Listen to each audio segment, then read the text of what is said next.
In Prophase 1, the homologous chromosomes start to join. Homologous chromosomes are chromosomes that are the same in size but different in genetic information. As they join, they cross over, which exchanges the genetic information. The finishing product is called a tetrad, which is a structure containing 4 individual chromatids.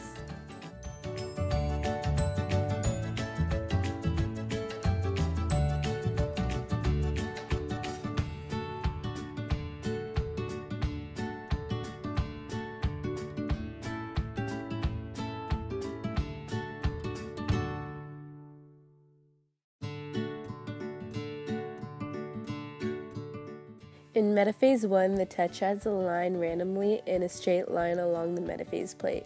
The random orientation is a way to cause genetic variation.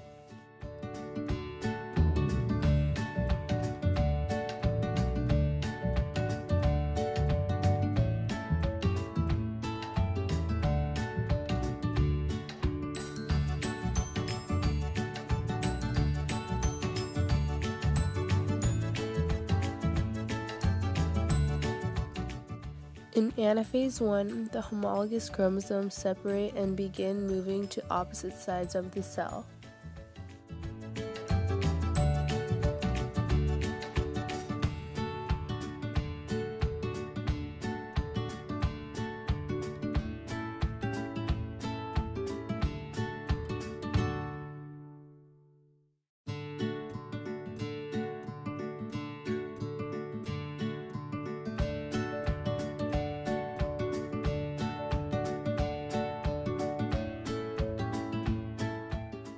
In Telophase 1, the cell splits into 2 cells, but each still has chromosomes that contain 2 chromatids.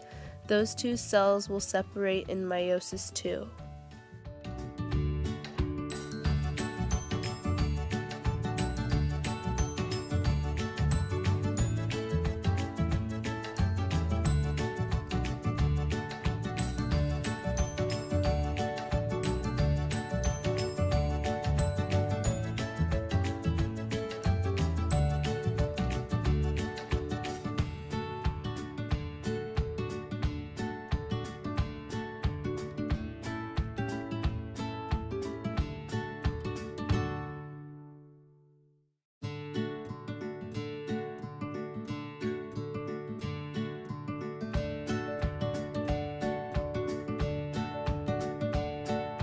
Hey guys, it's Cece. So today we're going to be learning about Meiosis 2, and basically Meiosis 2 happens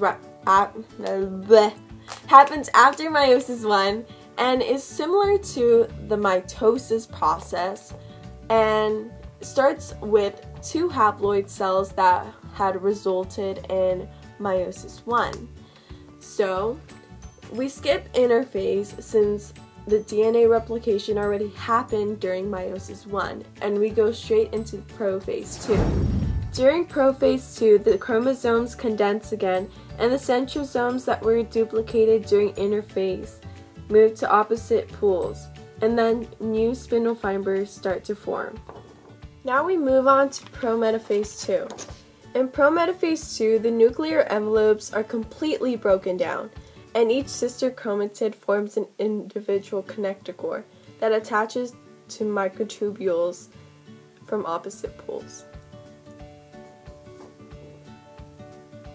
Now for Metaphase 2. In Metaphase 2, the sister chromatids are condensed and aligned at the equator of the cell. Now time for Anaphase 2. In Anaphase 2, the sister chromatids are pulled apart by the connector core microtubules and move toward opposite poles. Now time for Telophase 2 and cytokinesis. So in Telophase 2 and cytokinesis, the chromosomes arrive at opposite poles and they begin to decondense or uncoil. The 2 cells that we ended with in Meiosis 1 and started with in Meiosis 2 lead into 4 unique haploid cells. So let's go over some key points. In Meiosis 1, we ended up with 2 haploid cells, and we started off Meiosis 2 that way. After Meiosis 2 occurred, we had 4 haploid cells, and these daughter cells are completely different from their parents. We get 23 chromosomes from each of our parents to give us 46. So an advantage of meiosis is that there is genetic variability due to the crossing over that happened in Meiosis 1. This is such a great advantage because this could lead to future adaptations or a big evolution eventually, and we could conquer the world. Just kidding. But it is definitely a good thing because we're unique, and why wouldn't we want to show that uniqueness? And why would we want to look exactly like our parents? I don't understand. But there are some disadvantages, like one, you have to find a mate. Well, you don't really, you get me. And it takes a very long process. Well, I hope you guys enjoyed this video.